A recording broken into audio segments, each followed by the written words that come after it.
Ah, attends, je fais un test. Lumière. Caméra son. C'est la rentrée. Bah salut toi, qu'est-ce que tu fais chez moi? Je déconne. C'est une blague de rentrée.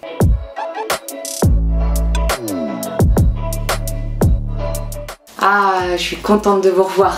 Ça fait plaisir, enfin vous revoir. T'as compris quoi. J'ai déjà débronzé. Sachez que voilà, je me suis acharnée pendant 2 semaines pour sous perdre en 4 jours. Génial. Je suis contente de vous retrouver aujourd'hui pour plusieurs raisons, parce que déjà c'est la rentrée et que bah en fait depuis que je fais ce métier je suis contente des rentrées, ça me plaît, j'aime bien. Deuxièmement, je suis contente de faire cette vidéo parce que j'ai beaucoup de choses à vous dire, et beaucoup de choses à vous expliquer sur ce qui s'est passé avant les vacances d'été et y a un problème de carte là, non? Excusez-moi. Je reviens. Voilà, je suis là. Donc, et je suis contente de vous faire cette vidéo parce que d'habitude, à chaque rentrée, il y a une fiction qui sort. Bon, je dis ça comme si ça faisait 15 ans, mais c'est un peu ça. Il y avait une grosse vidéo de rentrée et cette année, c'est pas le cas. Et je vais vous expliquer pourquoi. Et je trouvais pas mal, du coup, vu la situation, vu l'année qu'on a passée, de redémarrer cette nouvelle saison, cette nouvelle année, du coup, scolaire, youtubesque, ce que tu veux, par une FAQ. Pour répondre à toutes les interrogations, repartir à zéro.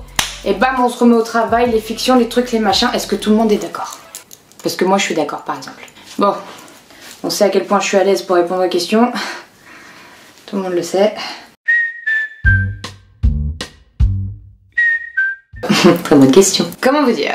Ça fait partie des gros projets que j'ai eu l'année dernière et des grosses désillusions en même temps. Voilà, j'ai eu ce projet de lancer une boîte de prod. Alors il faut savoir que j'en ai déjà une. Ma boîte de prod existe, c'est celle avec qui j'ai coproduit certaines des fictions que vous avez vues, comme Candy Soy Vif, Sudéris, enfin etc. Là j'ai été aussi coproductrice. Et fin d'année dernière, j'ai eu envie de voir grand, de voir large et aussi envie d'aller plus loin. Et j'ai voulu me tenter à cette expérience aussi de la production exécutive. Alors, c'est difficile de vous expliquer. Hein. C'est un peu difficile de vous parler de ce projet, de ce sujet, parce qu'il est mêlé à d'autres problèmes qui se sont ajoutés, humain, amical, tout ça, et en fait c'est dur pour moi d'en parler pour l'instant parce que c'est une grosse déception. C'est une grosse déception. J'ai du mal à digérer. Ah là là, on a eu un léger contretemps en plein milieu d'une question, c'est terrible ce qui se passe. J'en étais où? Malheureusement c'est un projet qui est reporté pour l'instant. C'est juste reporté parce que je ne m'avoue jamais vaincue et je ne baisse jamais les bras.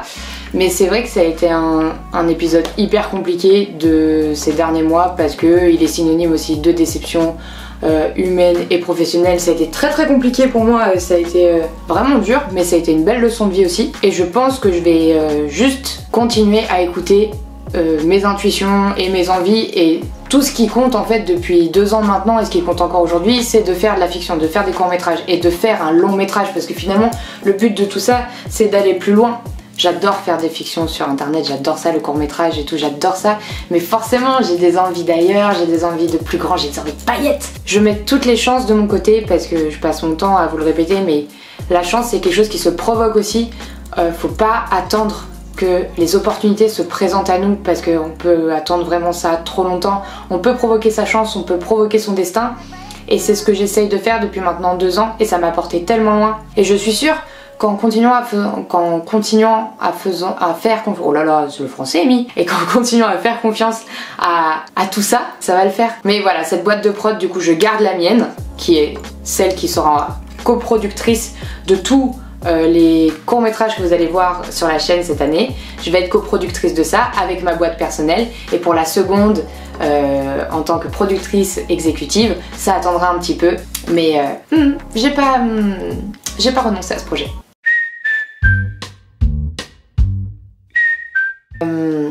Là, elle est par là. Je suis auteur. Alors effectivement, j'ai annoncé plusieurs choses en story, sur Insta, etc. J'ai l'ambition cette année de reprendre l'écriture de livres. Alors attention, rien à voir avec celui que j'avais fait il y a bien 2 ans maintenant. Je pars sur un nouveau style, quelque chose un livre un type de livre, un format de livre que j'ai toujours aimé et que je retrouve pas beaucoup aujourd'hui et je trouve ça dommage, j'ai très envie de relancer ça. Je vais vous tenir au courant de l'avancée du projet, etc. Pour l'instant je suis en phase de gribouillage d'écriture, ça va être long, mais j'espère que ça va être cool. En tout cas, c'est un projet qui est arrivé un peu comme une envie de pisser, comme tout ce que je fais dans la vie, c'est une envie de pisser, d'un coup je fais ok, faut le faire. Et donc là je suis en train de faire en sorte de le réaliser. Du coup oui, un nouveau livre, mais pas comme le premier. J'ai que ça, des grands projets, j'adore ça les projets, c'est un mot que j'aime beaucoup. Le rythme de la chaîne va un petit peu changer, parce que voilà, ça fait 2 ans que je fais de la fiction, ça fait 2 ans que j'ai essayé d'avoir un rythme très dense pour vous proposer des courts-métrages de manière très régulière, mais voilà, ça m'a beaucoup coûté en santé physique et mentale, parce que c'est vraiment éreintant, c'est très dur, ce sont des projets qui demandent énormément d'investissement. Comment vous dire ça? Quand j'ai décidé de faire de la fiction, j'avais besoin de me prouver quelque chose. Et j'avais besoin aussi de prouver aux autres que je pouvais le faire. Et pour ce faire, j'ai eu besoin voilà, de sortir beaucoup de choses de moi, d'écrire beaucoup, de jouer beaucoup, pour rendre tout ça réel. J'avais besoin, moi, d'apprendre à me faire confiance, d'apprendre à arrêter de me taper dessus. J'avais besoin d'apprendre à m'aimer et d'écrire beaucoup et de mettre à l'image des idées que j'avais dans la tête, ça a été hyper thérapeutique pour moi. Je suis très différente de la personne que j'étais il y a 2 ans parce que j'ai évolué, parce que il y a plein de choses qui vont mieux, parce que toutes ces fictions m'ont accompagnée dans cette nouvelle moi avec laquelle je suis beaucoup plus en accord. Mais voilà, ça m'a aussi beaucoup coûté physiquement. Et aussi, il faut savoir que, et je le sais, il y a beaucoup de vidéos plus chill comme ça qui vous manquent. Sauf que je pouvais pas les faire parce que je n'avais pas le temps. J'avais pas la possibilité de faire les deux. Avant les vacances, j'ai pris de grandes décisions, avant l'été, de grandes décisions, de changer ma manière de travailler. J'ai remis beaucoup de choses en question. La totalité de mon travail. En fait, j'ai tout remis en question. J'ai parlé avec tous les gens avec qui je travaille, etc. pour voir comment vivre mieux. Est-ce qu'il y avait des choses à changer? Et en fait, beaucoup de choses ont changé. Donc c'est super parce que les gens avec qui je travaille ont été très à l'écoute et me suivent quoi qu'il arrive. Donc c'est une chance inouïe. Donc tous ensemble, on a réfléchi à une nouvelle manière de travailler, ce qui fait que nous avons pris la décision.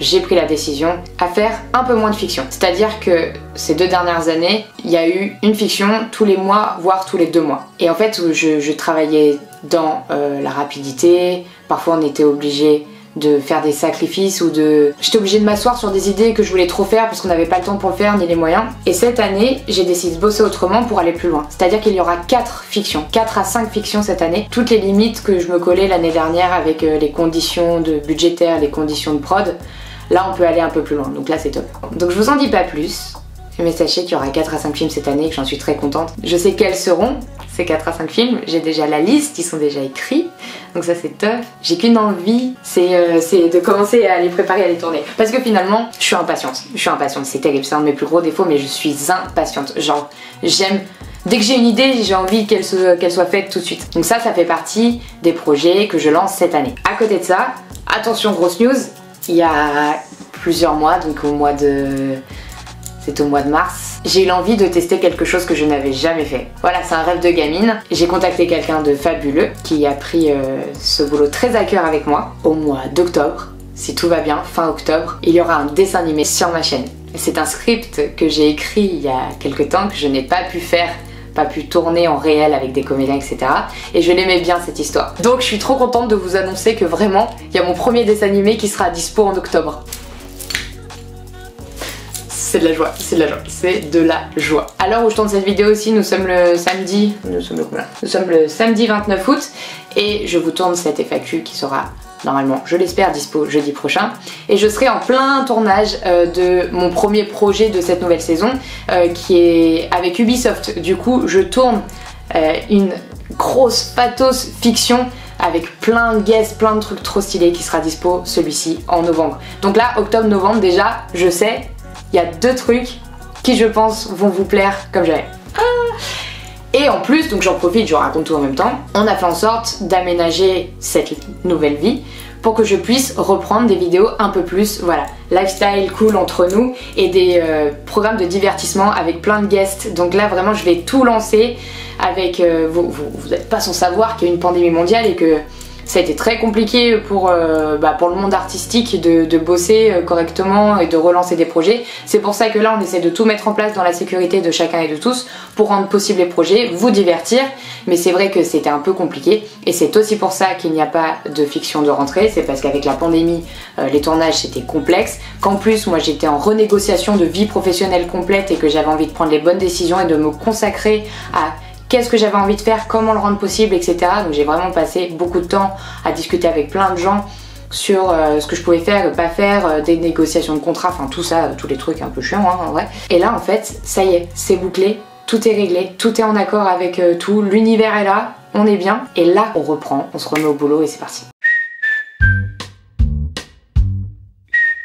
C'était génial ce projet parce qu'il est né d'un coup, on a chauffé tout le monde et on l'a réalisé hyper rapidement et c'était une super expérience. Moi c'était la première fois que je faisais un format court et c'était hyper cool, je me suis beaucoup marrée à le faire. On a plusieurs choses à voir autour de ce projet là, mais une saison 2 est complètement envisageable puisque je pense qu'on a adoré le faire et c'est vraiment, moi c'est une super expérience, je garderai vraiment ça comme une première fois hyper cool.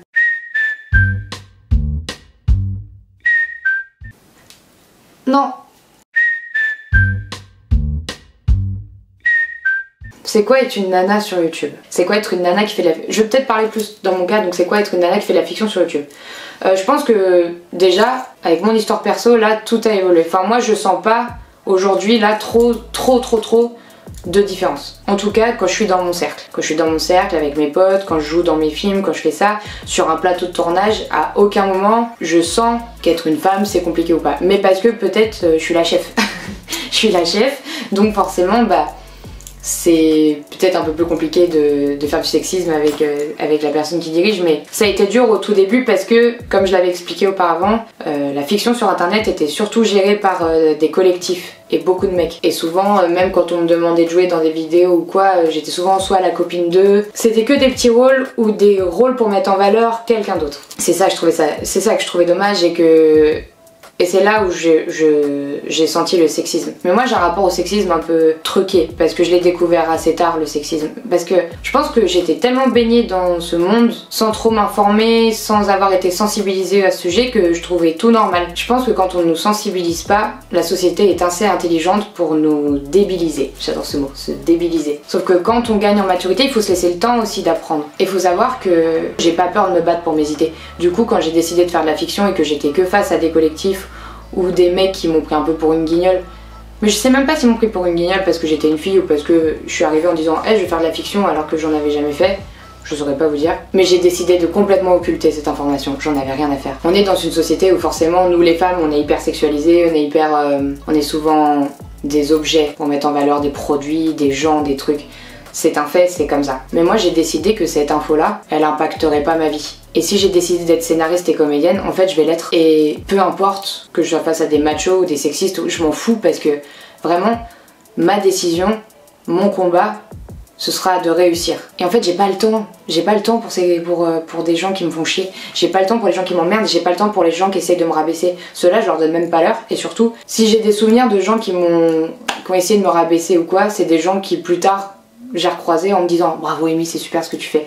Donc en fait de toute manière la vie elle se venge toute seule et ces gens là ils se rendent compte tout seuls, ils ont même pas besoin de moi en fait. Mais c'est des sujets qui sont compliqués et délicats sur lesquels moi j'ai pas les connaissances ultra développées, je parle juste à mon échelle. C'est plus maintenant en fréquentant le monde au-delà de YouTube que je me rends compte qu'être une femme c'est plus compliqué. Pour vendre un projet, moi par exemple j'écris donc je veux vendre des séries, des films, je trouve que j'ai beaucoup moins d'opportunités que mes potes mecs. Mais comment quantifier ? Peut-être que je suis moins talentueuse que... C'est compliqué en fait de quantifier aussi ça. Moi là par contre où c'est vraiment très visible, où le sexisme m'énerve sur 1 milliard de choses, mais principalement ça, c'est la censure qu'on subit tous dès qu'on parle de menstruation, dès qu'on parle de sexualité, nous les femmes, dès qu'il y a un bout de corps qui dépasse, c'est censuré. Et c'est là où on a un vrai problème. Moi-même d'ailleurs j'ai été victime de ça.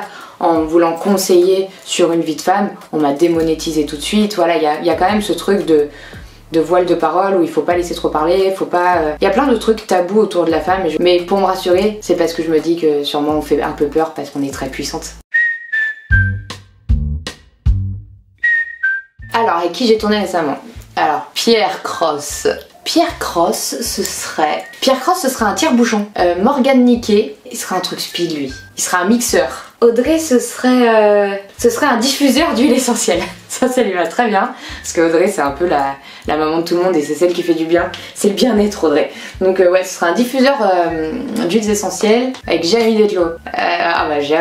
Jérém, ce serait une PS4. C'est trop le truc qui te fait du bien. Genre où t'as envie de jouer avec. C'est mon sauce. Ah non, il y a Studio Daniel aussi. Alors Studio Daniel. Ah oui, Daniel. Daniel, elle serait un truc stylé, Daniel. Attends. Studio Daniel, ce serait une batte de baseball. Et vous comprendrez au mois de novembre pourquoi je dis ça. J'en ai mille des anecdotes avec Jade. Parce que vraiment, on a grandi ensemble. Hein. Donc on a fait les 400 coups et surtout, on était deux sacrés boulets. Hein. Mais j'ai une petite histoire qui me fait beaucoup rire. Et qui est très symbolique de notre relation avec Jadou, parce qu'on était vraiment très similaires et très différentes à la fois. Moi j'étais vraiment casse-cou et Jade était très prudente. Et on avait des potes quand on était petites qui faisaient du parcours. Donc c'est des mecs qui courent sur les murs, qui font des saltos, des trucs de malade, banlieue 13 quoi, Yamakasi, etc. Enfin à leur niveau à l'époque. Hein. Et il y avait un parc où on habitait à l'époque qui était fermé la nuit. Je sais plus quel âge on avait, on était pas très vieilles, hein. Enfin on était ados quoi. Jeune ado, et on a décidé d'aller dans le parc la nuit avec ces copains là. Et en fait je m'en souviens parce qu'à cette époque là, donc à nos âges hein, de l'époque, on avait des baggies, mais les baggies comment dire, des baggies qui ressemblent à rien. Vraiment Jade elle avait un vieux pantalon avec écrit Bad Girl en rose et tout. C'était très ironique sachant que Jade était ultra sage en plus, c'était trop marrant. Et on ressemblait à rien mon gars, hein, vraiment on ressemblait à rien. Hein. On n'avait pas Pinterest à l'époque pour savoir comment être stylé le matin. Oh là là ouais, on avait un look, je me cherchais entre le hip-hop, le rock et tout, enfin c'était n'importe quoi. Et du coup on avait des baggies, très important cette information. Et en fait pour rentrer dans ce parc, donc il y avait des grandes barrières et au-dessus de ces barrières il y avait des pics comme ça, ultra pointus. Et donc les copains passent, mais bon rien à foutre, ils surveillent même pas si nous on passe, rien que dalle, ils s'en vont. Et Jade et moi on est derrière. Je monte la première et je m'accroche, je passe une jambe, la deuxième et je passe de l'autre côté de la barrière sans trop de problème. Et à un moment j'entends juste un Hey un truc comme ça, un truc genre vraiment la panique quoi. Et je me retourne et en fait Jade, je sais pas comment elle s'est débrouillée, mais elle était restée, donc comment vous dire que vraiment elle avait son baggy et en fait le pic c'était accroché comme ça. Donc en fait elle était pendue par les fesses, enfin son jean était accroché au pic donc elle était retenue comme ça dans le vide. Et c'est tellement le reflet de notre enfance et de notre adolescence avec Jade, on faisait que des conneries mais ridicules, on était même pas stylés quoi. Oh putain je la revois accrochée au pic avec son fut. Oh je l'aime. Je sais pas si ça va vous faire marrer, il y a un truc que j'ai jamais raconté. J'aurais pu le mettre d'ailleurs dans la vidéo des fails avec Pierre et Ben, mais j'ai pas fait ça. Il y a 2 ans, du coup je faisais plein de voyages. J'étais partie au Vietnam, à Londres, Berlin, Australie, enfin tout ça. Et là je devais aller à New York. Oh putain, je vais vraiment raconter ça. Je pars à New York avec la fondation Bill Gates. Du coup, ce séjour à New York, moi je suis accompagnée par ma manageuse. J'étais ultra fatiguée, déjà faut savoir, parce que j'avais fait beaucoup de pays avant. Et du coup, j'avais pas eu le temps genre de me remettre. Ça fait un peu star détestable de dire ça, mais c'était le cas. Genre j'avais vraiment... Je m'étais pris plein de jet lag dans la face, donc j'étais un peu out. On arrive un jour avant et je profite de New York parce que j'avais jamais été à New York, c'était mon rêve en plus, Friends, tout ça, enfin j'étais à fond. Et arrive le lendemain où il y a vraiment l'événement. Le fat événement où genre il y a des politiques du monde entier qui sont là. Moi je suis censée être présente pour faire des stories et informer ma communauté du Goalkeepers, donc qui était le nom de l'événement de la fondation Bill Gates, sur les actions de cette fondation, comment agir, qu'est-ce que c'est, informer quoi. Donc c'était hyper important que je sois là le lendemain à l'événement de la conférence pour faire des stories quoi. Vraiment on m'a pris tout mon voyage pour que je sois à cet événement là. Le reste c'était superficiel. Tout ce qui comptait c'était que je sois là à cet événement quoi. Puis je me couche et le réveil sonne le matin pour aller à la conférence. Et ma manageuse m'appelle, je me lève de mon lit et je sens que ça va pas. Je suis pas bien. Je sens que ça va pas du tout. Je suis hyper faible et tout, je suis pas bien. Et en fait je vais dans les toilettes pour aller faire pipi, enfin un truc classique du matin. Et je fais un malaise. Je fais un malaise dans ma chambre d'hôtel. Vraiment genre à 1h30 de l'événement quoi. Donc là c'est la panique totale, donc moi je crois que je saurais même pas vous dire si j'ai perdu connaissance, mais tout ce que je sais c'est que je me suis retrouvée par terre, genre pas là, et d'un coup genre je regarde, je savais même pas si c'était passé 30 secondes, 1 heure, j'étais pas là du tout. Et le temps que je reprenne un peu mes esprits, du coup j'ai pris mon téléphone, j'ai appelé ma manageuse pour qu'elle me rejoigne dans la chambre.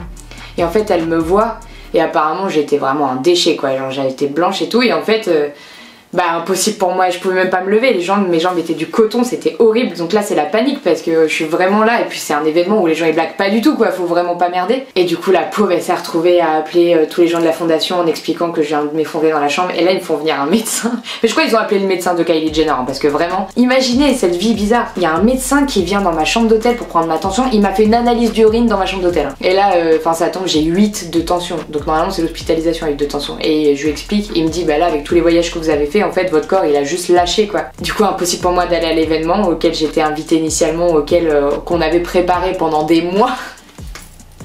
J'étais couchée dans ce lit, j'ai payé un médecin à New York pour une prise de tension, une auscultation, une analyse d'urine, 600 $.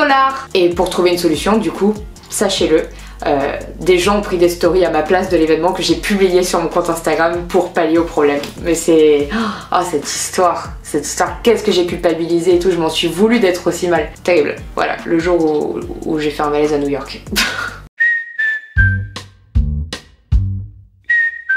Sachez que dans quelques jours, je vais mettre un post Insta pour vous expliquer ce qui va se passer. Je vais appeler certains d'entre vous.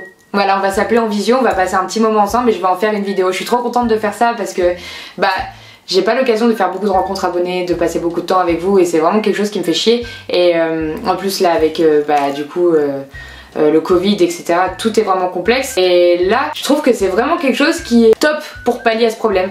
Du coup restez très connectés à mes réseaux sociaux parce que je vais vous informer très rapidement de comment on va faire etc. Franchement le tournage je crois qu'il va se passer dans 1 semaine, donc je vais vous appeler très très vite et on va passer un moment ensemble, et j'ai trop hâte de vous avoir en ligne. Oh ça va être trop bien. Bon bah je crois que c'est pas mal là.